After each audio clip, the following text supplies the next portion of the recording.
about both of them as actors is that in just meeting them, I thought that this would be the case, and it's absolutely true, is that neither of them condescends to the characters that they play. They would never stand apart from them and judge them, and were able to completely inhabit them, so you just totally believe that that's who they are. And that was really important, because especially with this kind of material, it'd be easy to be kind of sentimental, or like a TV Disease of the Week movie, you know, where these people are kind of self-pitying or whatever, and there was none of that. You don't want to get preachy. No, they're just living their lives and not making a big deal out of it. And how do you come upon this material as a director and go, okay, I'm going to jump into something that's dangerous, I mean, at some level, because you can cross that line, you know, it's right there.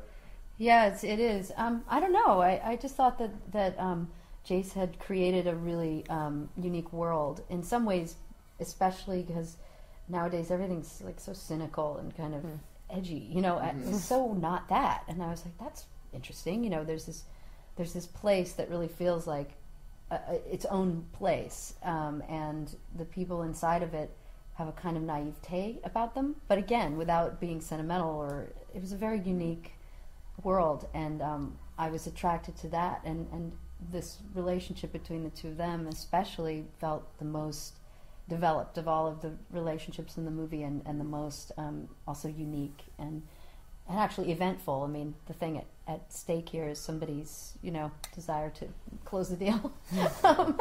And I don't know. It's funny because it's almost like an inverted version of Adventureland, where you're the straight man in Adventureland who has a dark, you know, side, and Jesse's playing the, you know, damaged person, and you're this same kind of goals, even though that's a kind of light comedy, and these themes kind of seem to run around all of our lives, I guess. Yes, sir. They're pretty universal. We're all pretty dark underneath it. Underneath it all. Well, on your set, I mean, it feels like a family movie on some level, and there's this interesting combination of veteran actors who've been around forever, but who have kids who are in the business. You came up with, you know, parents in the business and were kid actor. You have two kid actors who are not kids anymore, but working for you in that situation. I mean, is it a different feeling on a set like that? Is it? I think all I can say is that growing up in it, and I'm attracted to people like that, so that makes sense. That would be who ends up populating that set. But I think it's important to cast the crew as much as the cast, so that you're creating an environment where these people feel safe to, you know, suspend their disbelief and just be immersed in their world, and not feel like they have to fight to construct their own reality and block everything out. Like, the people who are behind the camera need to be as invested. And I think if you've grown up around it your whole life, you don't see the division between the front of the camera and behind the camera. It's all the same. We're all trying to tell the same story. And we all need to be trying to tell the same story, especially on a low-budget movie when it rains every day, you have no money, there are no dressing rooms, everybody's sleeping in a flea bag, you know, and you have to want to be there. And if people don't want to be there, it is like a virus that spreads within like an hour through the entire crew, and it's like, you know, group food poisoning. It's the most awful experience. And I don't know, I've been on those sets, and you just feel like, why are we here? Nobody wants to be here, you know. And it's not good. So especially with a story like this that's sort of delicate in the plot, it's not a lot happens. It's all about that atmosphere and the sense of the world that we're creating, and the details. And so I think that's kind of critical, and I guess that comes from an environment of trust, and I guess that hopefully comes from people who can work with their families. My brother is awesome. I love my brother. Yeah, he's great. Trust him with I adore him, and we get along really well. So I knew he was the right person, not only creatively but also to sustain and that atmosphere of you know, that kind of loving place where at least I know I work best in that atmosphere. So I mean, some people thrive on conflict and being abused, you know, like some directors act that way, and some actors like to be treated that way. I'm not into that, so I think that's a myth, though. I think That's just facing adversity and trying to. I think that stuff works despite itself. Yeah, it's maybe they're just overcompensating. They're just like saying, "Oh, actually, I work better." It's like some people though. They're like they seem to. Well, they go for it. They go after it. Yeah. Yeah. Like bad relationships you get into. Same thing. Same theory. All of this that she's talking about, she's really, really, really good at it. Oh, I mean, that's why she's so good at talking about it. She can really do it. Well, is she different as a director than other directors you guys have had? Or? Well, you've been talking about them. It's true. It's true. I think she's very different. So many directors now are strictly strictly visual. That's it. Mm-hmm. And I work with a lot of directors like that, and they can be great too. They can make a great film. It's just visual storytelling is the only thing they're concerned with. So to have somebody who understands performance in that intimate kind of way and understands the nuance in it and the details of it and knows how to provide an environment for you where you can give your best performance was a huge relief, to be able to have that. Yeah, the second you start questioning yourself, I mean, you're screwed, and you just don't. I mean.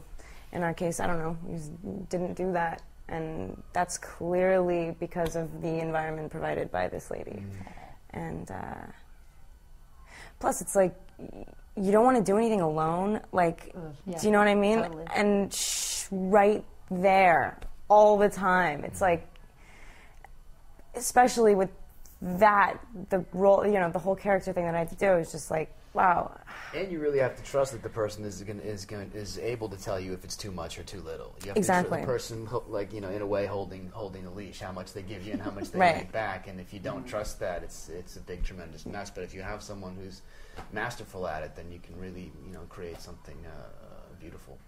Yeah, you have to have like a mind's eye. Because as an actor, you shouldn't have a mind's eye. You should, you shouldn't have the whole thing in mind. And if you can let yourself free and just trust, you'll find some pretty amazing stuff. Yeah. A lot of the time you can't let yourself go because you do not That's trust the the suckiest person feeling. yeah, it's the worst. who's running things behind you, and you're right not to trust them also. So you have to really plan out specifically. This is how far I'm willing to go. This is what's going to happen in this moment, and the work will suffer a little bit. It will suffer for that. If you can't find those things that just happen, in the moment. Yeah, because then Trust you're only them. giving what you've planned and what you if There's God no and when I've been in discovery. that situation, you're like oh, if I landed my jumps, good, but but that's never going to be as exciting as everybody is in the same moment, and just unsure of where it's going to go, and that they're willing to let it be that way, and then everybody the gets magic. surprised, Yeah. by everything that happens, and